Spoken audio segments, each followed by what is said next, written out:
एका गायत्री संधाने देवप्रदक्षिण कर मन्यते बाबा ओम केशवाय नमः नारायण माधवाय नमः गोविंदाय नमः विष्णवे नमः मधुराय विक्रम हरिकेशाय नमः पद्मनाभाय नमः संदर्शनाय नमः वासुदेवाय नमः शिवजाय नमः पिंडराय नमः कृष्णाय नमः प्रणवस्य परमर्षय महात्मा धीरता देवी गायत्री संधाने विनियोगस्य पूर्वते ब्रह्मणा ब्रह्मण्य वासन सर्वदक्षिण एक सर्वदक्षिण कर मन्यते सर्वदक्षिण अकाल देव सर्वदा यजमान सर्वदक्षिण ओम भूव सर्वशर्मा देव सर्वदा यजमान प्रधान ओम अकाल सर्वदक्षिण कर मन्यते बाबा भगवंतात्मदत्मन विनियोग सर्वदक्षिण कर मन्य अकाल ज्ञान देव सर्वदक्षिण कर मन्य भगवंतात्मन शिवा एका गायत्री संधाने देव सर्वदा अकाल नित्यं ज्ञान मंत्र सर्वदक्षिण कर मन्यता एक कर मन्यता सर्वदक्षिण याचनामि गोपिने सर्वदक्षिण स्नानं समर्पयामि सर्वदक्षिण कर मन्यते भगवंतात्मदत्मन शिवा विनियोग सर्वदक्षिण लाभार्थ सर्वदक्षिण अकाल नित्यं ज्ञान मंत्र सर्वदक्ष ओम गंगा सिंधु सरस्वती यमुना गोदावरी नर्मदा कावेरी सरयू महेंद्रतनया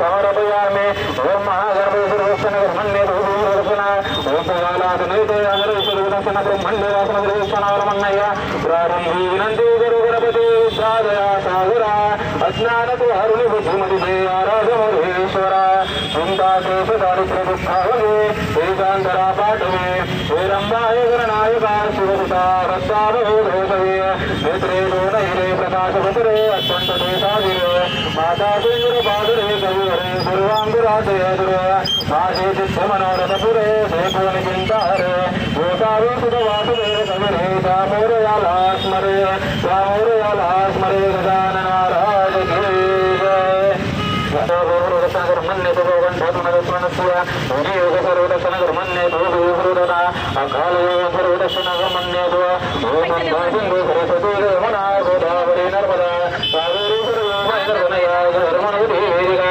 क्षिप्रा वेत्रवती महासुरनदी ख्यातादया गंगती पूर्णापूर्ण जले समुद्रभरिता देवी सदा वंदितो गंधमाता वयामि स्थापयामि पूजयामि सकल अर्थपूजनात्मवस्मगंधस्य समर्पयामि अगरबत्ती ओम वारकधीर शोभितकण्ठर्वगृह्य सर्वदेवानां रसयमृतीहृतं धूपं दीपं समर्पयामि निवेद्य सजगोसुव्रत ओम नैवेद्यवत्सानि नैवेद्यं आहारवत्सं सर्वदक्षिण नैवेद्यवत्सानि आहारवत्सं नैवेद्यं समर्पयामि ओम प्राणसमसमदे पुरावत्सं समर्पयामि हस्तरावत्सं समर्पयामि अक्षयषोडश सर्विकाय नमस्कार करायचा ओम नमः शिवाय शंभाय नमः सोमाय शंभवे नमः शिवाय कल्याणे पदे ते नमो नमः वृद्धार्थ सर्वदक्षिण कर मन्या या पोळीने पाणी घ्यायचं खड्ड्याला सोडायचं ओम सुखवासनार्थ यथा विजयतमती जात आहे दुर्गवासन सर्वदक्षिण कर मन्यते भगवंतात्मदत्मनस्य एकानि सर्वदक्ष त्या पानाचा विडा घ्यायचा नारळ घ्यायचं तिथं ठेवायचं खड्ड्याची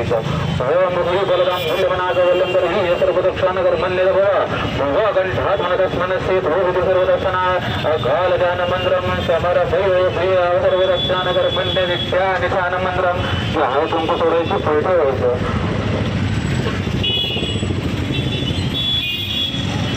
ओम हरिद्रमंतं सौभाग्यद्रवणं समर्पयामि पुष्पदेव ओम अक्षतां महावृक्षमक्षतं समर्पयामि सर्वदक्षिण कर मन्यते अगरते ओम वनसोधीरसूत्रवन्धरसागरे सर्वदेवानां धूपोऽमृतभूतं धूपं दीपं समर्पयामि सर्वदक्षिण कर मन्यते भगवंतात्मदत्मन्य अक्षतगे अक्षर सोडून नमस्कार करा ओम नमः शिवाय शंभवे नमः शिवाय शंभवे नमः शिवाय कल्याणे पृथ्वी नमो नमः सर्वरक्षोभवा संसारसारं विरचन्द्रारं सावदन्तमृतयारविन्दे भवं भवानी सहितमनमामि सोरदादि सोरदाय वरदा विघ्नासि वरहि प्रेमाकृतादयासि सर्वाङ्गी सुन्दर उडिबन्धुरासि गण्डीवरधेमाय मुक्तादयासि देव मङ्गलमरुते श्रीमङ्गलमरुते सर्वना प्रेमण कामना पुरुते जय देव रत्नागचितवारात गौरी कुमरा सुंदनाची कुमकुमकेश्वरा चरित मुकुड शोभदेवरा रुंधन नवपुरे करणे गौर्या देव जय मंगलमूर्ते श्रीमंगलमूर्ते सर्वना प्रेमण कामना पुरुते देव लंबोदर पीतांबर परिवर बंधना सर्वगंडवस्त्रतुंड त्रिनयना सहस्रमासा वटपाहे शमना संकल्पे पावावे निर्वाणे रक्ष सर्वरबंधना देव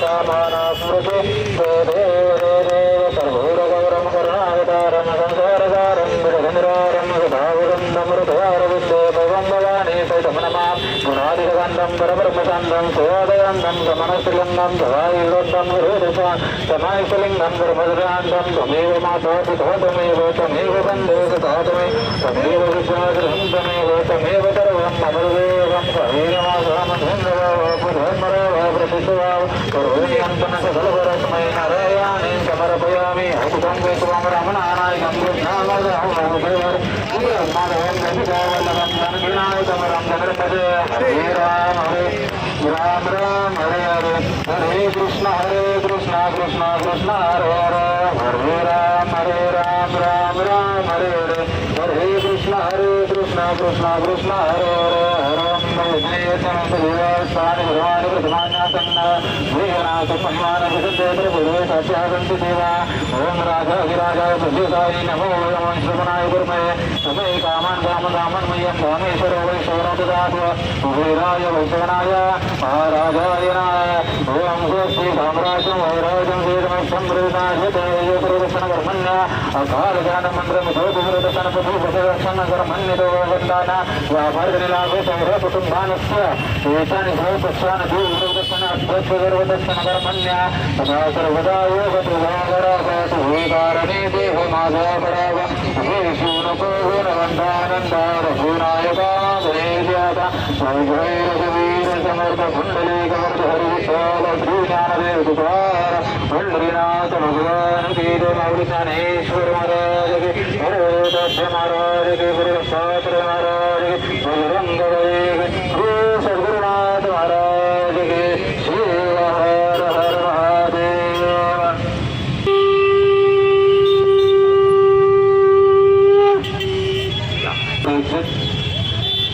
त्याचप्रमाणे स्वानदेवता असं तुमच्या समोर उद्भवलेली यजमान श्री दिवा शहर या त्याचं शहरस्थ शहराच्या यथाचे धोपचे दिवा शहर सहकुटुंब सहपरिवार जी काही तुझ्या आता पूजा अर्चे केले तर पूजा अर्थे कुणाचं काही येणाऱ्या सुखातून येताना शब्द कुणाच्या सुख घडल्याने क्षमा करून मी काय तुला आता संसार प्रपंच करतो संसार प्रपंच करताना कुणाचं खोटं वाटत नाही तर खोटं वाटत सर्व दक्षिण यथाच्छ ते काय नोकरीबंद करतात नोकरीबंद पैशाला कुणाचं खोटं वाटत नाही तर त्यांची मुळे त्यांना शिक्षण क्षेत्रात शिक्षण क्षेत्रात असणाऱ्या 15,064 कला 64 बुद्ध त्यांचे कुटुंब चांगल्या कुटुंब यशाचे मार्ग जातो त्याप्रमाणे जागा ठिकाण असेल तर जागा ठिकाणी यशाचे मार्ग जातो मुलगा असेल तर पूजाचा कुणाचा मुखातून येणारे शब्द तंत्रमंत्र ह्याच प्रकारची पूजा घडली असेल ती गोड मानू ठीक आहे तुझी पूजा असेल की पूजाचे गोड मानू ठीक आहे तो कामरामा एवढेली असताना त्यावेळेस कोणाचा काही खोटावटा दूर करू ते काय आंदोलन करायचं ठरवलं आंदोलन करायचं यांच्या पाठीशी कृपाशीर वाटतो त्यांच्या सदैव जे काही ठिकाणी ज्या ठिकाणी जातील त्याच्या ठिकाणी त्यांना कृपाशीर वाटतो ही काय यांची ही काही मागणी असेल ती जिथे वाटतं माने ही काय यांच्या कृपाशीर करून ते सर्व संस्थांना सर्वांना येतं येत का ही काय यांची विशेषता परिपूर्ण करून नागप्रदेला मंडळ संध्यावर करे शिव हर हर महादेव याचा नारळ फोडा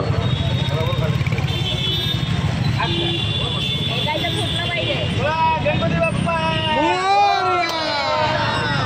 मंगल मूर्ती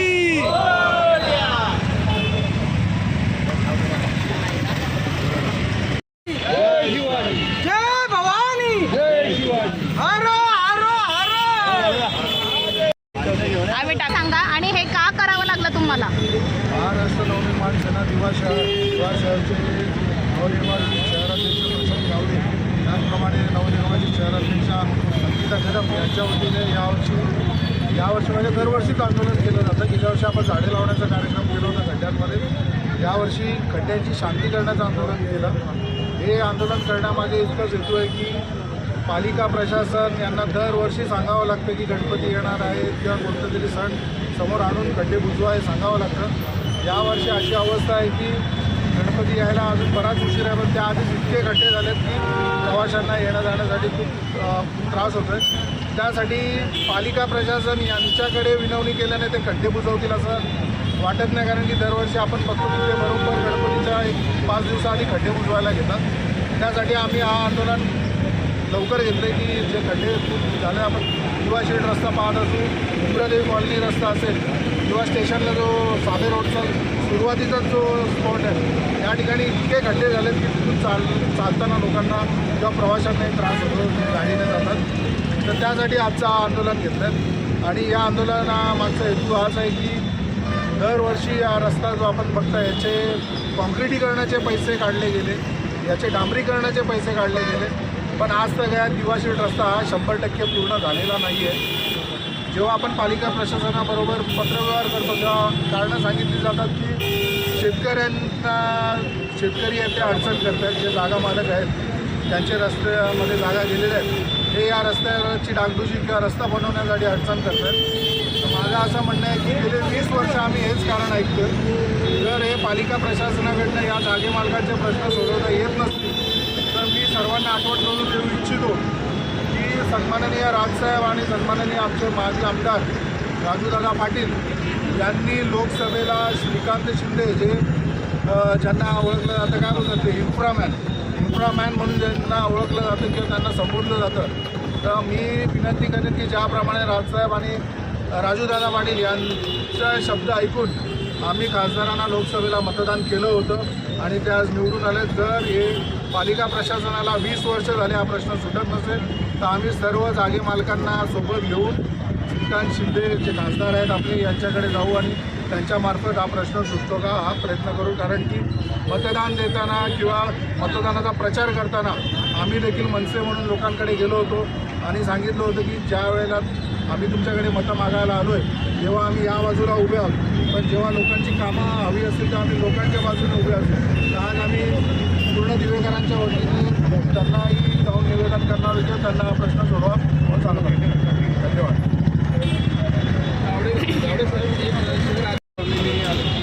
तेच मला बोलायचं नाही आहे. मी काही फॅक्ट्स तुमच्यासमोर मांडणार आहे. आज या पूर्ण आंदोलनामध्ये कशा पद्धतीने ठाणे महानगरपालिका प्रशासन जे आहे ते लोकांना मूर्खामध्ये काढतं याची काही मी फॅक्ट आणलेले आहेत. हे सर्व जे आहे हे माहितीच्या अधिकारामध्ये मला दिले गेलेले आहेत. दिवाशीळ रस्ता जो आहे याचं जर आपण समजा बघितलं तर याच्या डांबरीकरणाचं जे कंत्राट आहे 2019मध्ये याची ठाणे महानगरपालिकेने वर्क ऑर्डर काढली होती. 16,88,59,000 हे वर्क ऑर्डर आहे. साधारणतः 2019मध्ये याचं काम चालू होणार होतं. 4,200 मीटर म्हणजे शिळफाट्यापासून ते आपला चौकापर्यंत हे काम होतं. पण त्याच्यानंतर तुम्हाला सर्वांना माहिती असेल की 2020मध्ये कोरोना आला, 2 वर्ष काम बंद होतं. त्याच्यानंतर हे काम 2022मध्ये होणं अपेक्षित होतं, पण 2022मध्ये या कामाला परत वाढ देण्यात आली आणि हे काम जे आहे 2022मध्ये आपल्या सर्वांना माहिती असेल की मोठे खड्डे पडले होते. त्याच्यासाठी याच रस्त्याचं पुन्हा एकदा डांबरीकरण सपाटीकरण करण्यासाठी म्हणून 3 कोटीने हे कंत्राट वाढवण्यात आलं 2022मध्ये. 29/3/2022ला याचे सगळे डॉक्युमेंट मी आपल्या लोकांना देईन पत्रकारांना. म्हणजे या रस्त्याचं जे कॉन्ट्रॅक्ट आहे हे साधारणतः 20 कोटी रुपयाचं गेलं. 2022मध्ये जेव्हा या रस्त्याचं काम चालू होतं हा एकदम संत गतीने काम चालू होतं. बिटकॉइन म्हणून जी कंपनी आहे त्या कंपनीला या रस्त्याचा ठेका देण्यात आलेला आहे. या कंपनीने 14/11/2024 रोजी महानगरपालिकेकडे जे ठाणे महानगरपालिकेचे दिवा प्रभाग समितीचे एक्झिक्युटिव्ह इंजिनियर आहेत त्यांच्याकडे मागणी केली की या रस्त्याचं काम वेळेमध्ये पूर्ण होणं शक्य नाही आहे, तर आम्हाला तुम्ही तारीख अजून थोडीशी वाढवून द्या. त्याच्यामध्ये तुम्ही जर बघाल हे पत्र तर याच्यामध्ये त्यांनी 12/6/2025पर्यंतची तारीख मागितली होती. या 12/6/2025 पर्यंत त्यांना मुदतवाढ मिळणं अपेक्षित होतं. पण आपले जे इथले दिवा महापालिकेचे जे कोणी कार्यकारी अभियंता आहेत दीपक माने साहेब कंत्राटदाराने त्यांच्याकडे 6 ते 7 महिन्याची मुदतवाढ मागितली होती म्हणजे जूनपर्यंतची.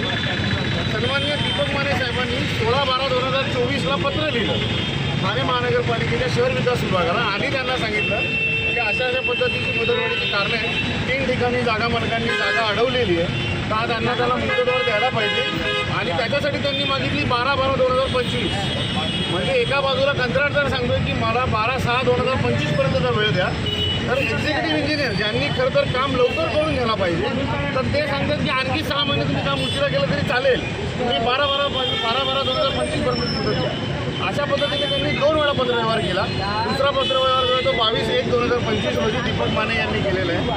अशा पद्धतीने 2 वेळा पत्रव्यवहार केल्याच्या नंतर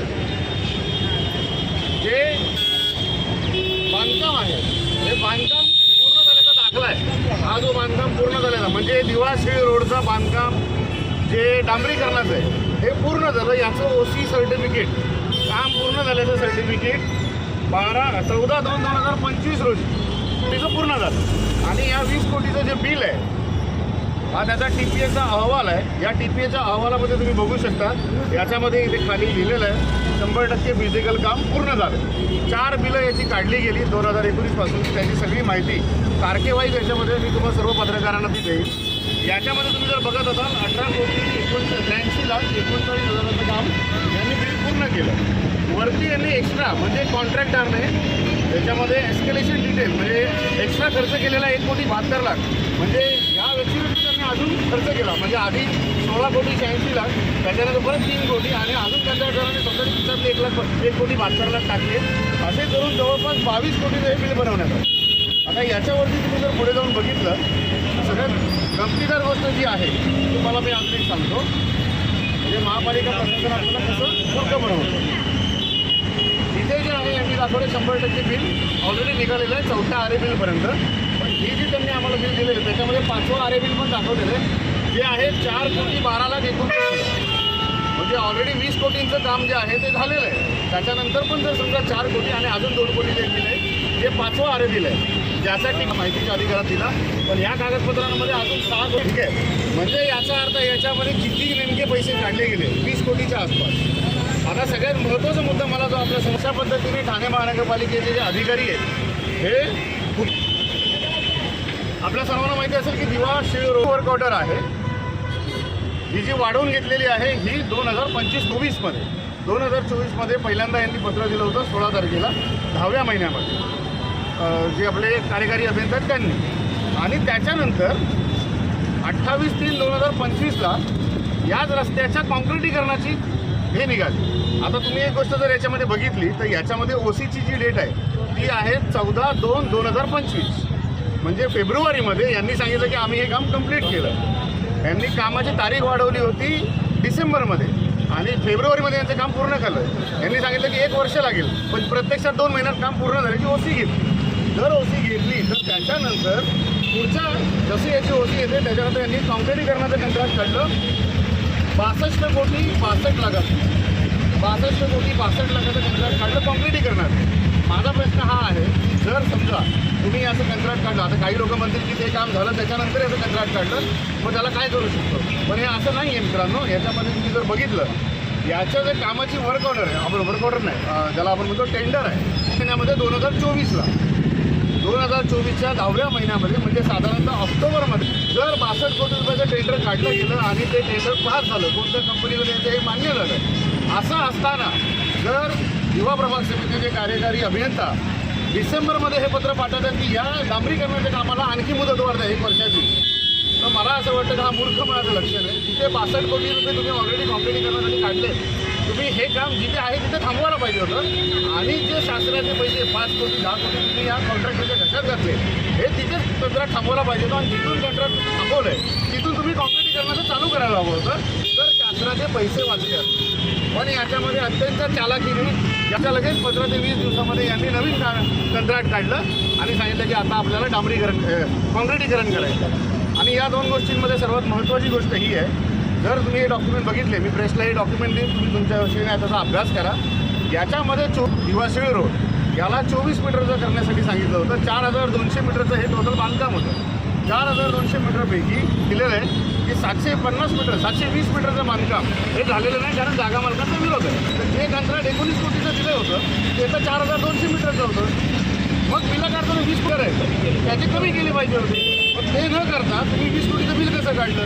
याच्यावरती जाऊन अजून माझा एक प्रश्न आहे, जे इथले अधिकारी आहेत दीपक माने त्यांनी आता ट्रान्सफर घेतलेले, पण ह्या सगळ्या गोष्टींसाठी ते जबाबदार आहे. तर ज्या 24 मीटरचं बांधकाम सांगितलं होतं, तुम्ही जर दिवाशिळ रोड बघितला तर बहुतेक ठिकाणी काही ठिकाणी तुम्हाला 13 मीटर 14 मीटरचा रस्ता दिसून येईल. जर 13 आणि 14 मीटरचा रस्ता झालेला आहे बहुतेक ठिकाणी, तर मग जे वरचे 10 मीटरचं बांधकाम झालं नाही त्याचेही पैसे कंत्राटदाराच्या कामातून कट करायला पाहिजे होते. ते न करता सरसकटपणे आंधळेपणाने सह्या करून बिलं काढली गेलेली आहेत. 20 कोटी म्हणजे आज जर समजा तुम्ही बघितलं तर फक्त या एका रोडसाठी साधारणतः 85 कोटी रुपये हे आतापर्यंत जे आहे ठाणे महानगरपालिकेने दिलेले आहेत. आणि त्याच्यानंतर आपण या अशा रस्त्यावरून प्रवास करतोय ज्याच्यावरून चालणं साधारणतः मुश्किल आहे, माणूस याच्यावरून प्रवास करू शकत नाही. हा सगळा जो गौड बंगाल आहे, आम्ही जे प्रश्न विचारतोय आता जसं तुषारजींनी सांगितलं की प्रत्येक वेळेला एक कारण पुढे करतात की जागा मालकांचा प्रॉब्लेम आहे. जागा मालकांचा प्रॉब्लेम आहे तर तो बरोबर आहे, कारण त्यांची जमीन त्याच्यात गेलेली आहे. त्यांना योग्य तो मोबदला द्यायला पाहिजे. 20-20 वर्ष तुम्ही सत्तेत आहात, जर तुम्ही त्यांना मोबदला देऊ शकत नाही तर मग ही तुमची चुकी आहे. नाही तुम्ही जर जागा मालकांचा प्रश्न सॉल्व्ह होत नाही तर पर्यायी मार्ग द्या इथपर्यंत येण्यासाठी. तेही जर प्रशासन करत नसेल तर मला वाटतं की याच्यामध्ये पालिका प्रशासनाची चुकी आहे, ती त्यांनी पूर्ण करायला पाहिजे. या सगळ्या गोष्टींचे डॉक्युमेंट मी तुम्हाला देतो, तुम्ही तुमच्या पद्धतीने याचा अभ्यास करा. आणि आम्ही जे सांगतोय हे जर चुकीचं असेल तर याला महापालिकेने चॅलेंज करावं.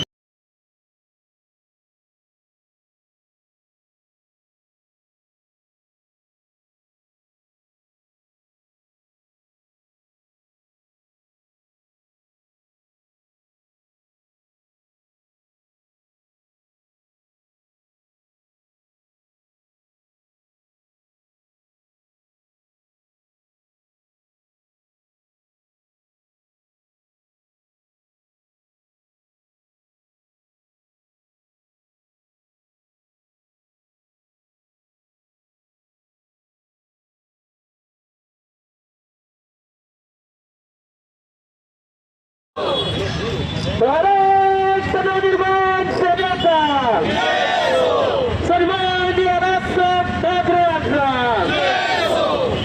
छत्रपती शिवाजी महाराज की, छत्रपती संभाजी महाराज की.